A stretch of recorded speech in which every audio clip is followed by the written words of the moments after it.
দই বড়া। আমি যেভাবে দই বড়া করি একটা অথেন্টিক টেস্ট আনার জন্য ভিজিয়ে রাখা বিউলির ডালটা আদা আর কাঁচা লঙ্কা দিয়ে ভালো করে বেটে নিই। তারপরে ভালো করে হাত দিয়ে ফেটাই, যতক্ষণ না জলে ফেললে ওই ফেটানো থেকে একটুখানি ব্যাটার ভেসে উঠবে। তারপর নুন মিশিয়ে যেমন বড়া ভাজা হয় তেমন ভেজে নিই। এরপর হলো আসল টুইস্ট। একটা পাত্রে জল, মৌরি আর হিং আর অল্প একটু বিট নুন দিয়ে গরম করি। তার মধ্যে দই বড়াগুলো দিই, মিনিট খানেকের জন্য রাখি।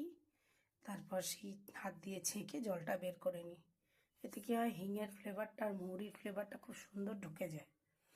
তারপর এরকমভাবে সাজিয়ে নিয়ে দই কিন্তু আমি একদমই সেই নুন দিয়ে শুধু দিয়ে দিই না, আমি দিই একটু চাট মশলা, অল্প একটু লঙ্কার গুঁড়ো, অল্প মিষ্টি এবং তারপর একটু বিট নুন দিয়ে ভালো করে ফেটিয়ে তারপর সেই দইটা দিই।